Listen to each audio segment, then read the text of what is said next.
আজকে আলোচনা করব মিথুন রাশি 2024-এ কেমন যাবে আপনার লাইফ, আপনার গভর্নমেন্ট জবের চান্স আছে কিনা, বা বিজনেস বা লাইফ পার্টনারের সাথে সম্পর্ক কেমন যাবে, শিক্ষায় উন্নতি হবে কিনা, কি ইম্পর্টেন্ট কয়েকটা ঘটনা আপনার লাইফে হতে চলেছে, সেগুলো নিয়েই হচ্ছে আজকে আলোচনা করব। ভিডিওগুলো ভালো লাগলে অবশ্যই কিন্তু লাইক, শেয়ার অ্যান্ড সাবস্ক্রাইব করতে হবে। আজকে প্রথমেই আলোচনা করব প্রথমে গ্রহ নক্ষত্রগুলো কোথায় বসে আছে।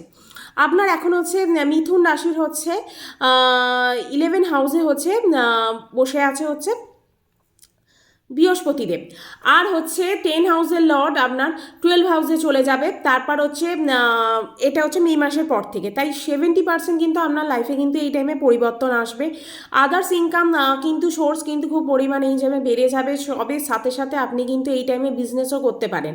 মে থেকে আপনার লাইফে কিন্তু প্রাইভেট জব করছেন, সেই কাজ ছেড়ে দিয়ে আপনি হয়তো কোনো বা ছেড়ে দিলেন, বা কোনো চাকরির পরিবর্তনও করতে পারেন, বা এর সাথে কোনো বিজনেসও আপনি এই টাইমে চালু করতে পারেন। তারপর যারা ব্যাংকে আছেন, কাউন্সিলিংয়ে আছেন, বা ডকুমেন্টসের কাজ করেন, ম্যানেজমেন্টের কাজ করেন, এইসব জব যারা করেন তাদের ক্ষেত্রে কিন্তু খুব ভালো। তারপর কিন্তু মে মাসের পর থেকে আপনার কিন্তু যেমন ইনকাম বাড়বে, তার সাথে সাথে কিন্তু আপনার খরচাও খুব বেড়ে যাবে। তারপর হচ্ছে ফেব্রুয়ারি মাসের পর থেকে হচ্ছে 8 হাউসে থাকবে হচ্ছে বুধ।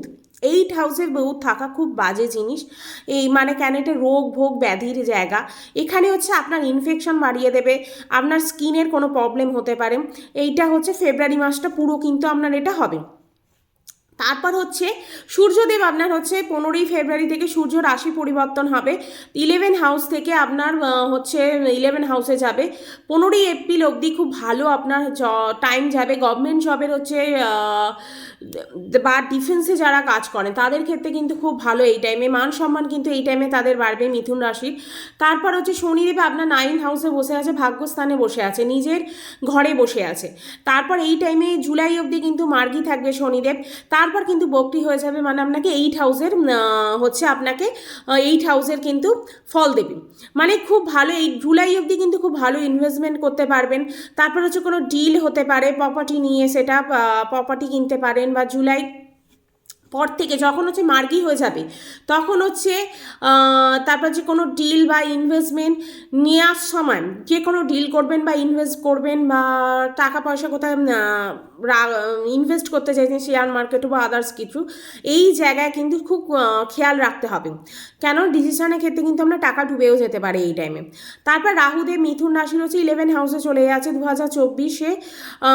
তারপর হচ্ছে 11 হাউসে থাকবে পুরো 2024। তারপর হচ্ছে 10 হাউসে আসবে। 18 সাল বাদে কিন্তু এইটা আসছে, তাই হচ্ছে লাইফে কিন্তু প্রচণ্ড পরিমাণে ভ্রম সৃষ্টি করতে পারে। তারপর 100% কিন্তু আপনার এই টাইমে আপনাকে চাকরি বদলে দেবে, কেরিয়ারে চেঞ্জ আসবে। কেরিয়ারে চেঞ্জ যদি নাও আসে, আপনার যদি জবের ক্ষেত্রে কোনো পরিবর্তন নাও আসে, আপনি যে চেয়ারে বসছেন, যে জায়গায় বসছেন, সেখান থেকে কিন্তু আপনার চেঞ্জ হবে।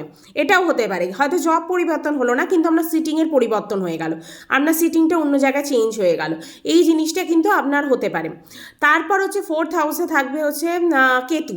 তার জন্য আপনার লাভ রিলেশনের ক্ষেত্রে কিন্তু একটুখানি প্রবলেম হতে পারে। তারপর জানুয়ারি মার্চে কিন্তু লাভ রিলেশনে যাদের আছে তাদের কিন্তু জানুয়ারি থেকে মার্চ এই টাইমে একটু ইস্যু হতে পারে। তারপর 6th হাউসে হচ্ছে শুক্র থাকবে পজিশনের জন্য হচ্ছে 15ই জানুয়ারি থেকে 10 ফেব্রুয়ারি পরে অবধি, মানে 15ই জানুয়ারির আগে আর হচ্ছে 10 ফেব্রুয়ারির পরে, এই টাইমটাও কিন্তু আপনার শুক্র এই পজিশনের জন্য কিন্তু আপনার লাভ রিলেশনের ক্ষেত্রে কিন্তু সমস্যা হবে। পেশেন্স একটা বানিয়ে রাখুন। অবশ্যই ঘর বাড়ি কিন্তু আপনি এই টাইমে কিনবেন, কিন্তু ঘর বাড়ি কিনলেও এই টাইমে কিন্তু আপনার খুব মনে যেন স্যাটিসফ্যাকশন হবে না, মানে আপনি যেন স্যাটিসফাই হতেই পারবেন না। যে একটা নিজের মনের মতো গাড়ি কিনেও কিন্তু সেটা কিন্তু মনে কিছুতেই আপনার স্যাটিসফ্যাকশন আসবে না, এই একটা মনোভাব হবে। কিন্তু সেটা তারপর আবার আস্তে আস্তে কেটে যাবে, ভালো হয়ে যাবে, ওটাকে নিয়ে আপনি সুখী হয়ে যাবেন। তারপর হচ্ছে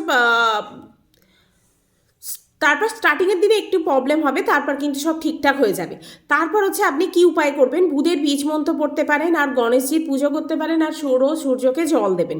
যদি না বীজ মন্ত্র পাঠ করতেও পারে, সূর্যকেও জল দেবেন, আর হচ্ছে হনুমান চালিসা পড়বেন, গণেশ পুজো করবেন আর জল দেবেন। এই দুটো যদি করেন তাহলেই কিন্তু আপনার যা যা কেরিয়ারের সমস্যা আছে সেগুলো কিন্তু সম্পূর্ণ পরিবর্তন হয়ে যাবে বা ভালো হয়ে যাবে লাইফের ক্ষেত্রে।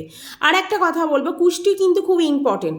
আপনার কুষ্টিতে নিচস্থ কোনো গ্রহ বসে আছে, কিন্তু আপনি সেখানে ভাবছেন আমার এত ভালো ভালো আছে কিন্তু আমার ভালো হচ্ছে না কেন, এটা সম্পূর্ণ নির্ভর করবে আপনার কুষ্টির গ্রহ নক্ষত্রের ওপর, যে আপনার কোন গ্রহ কোন জায়গায় বসে আছে, কী ফল দিচ্ছে, কোন ডিগ্রিতে বসে আছে, সেই ওপর নির্ভর করেই কিন্তু আপনাকে গ্রহ নক্ষত্র ফল দেবে।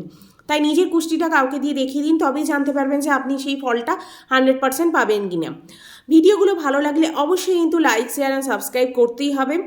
আর আজকে এখানেই ভিডিও শেষ করব। ভিডিও ভালো লাগলে অবশ্যই কিন্তু লাইক, শেয়ার, সাবস্ক্রাইব করবেন। আর এখানেই আজকে শেষ করছি। সবাই ভালো থাকবেন।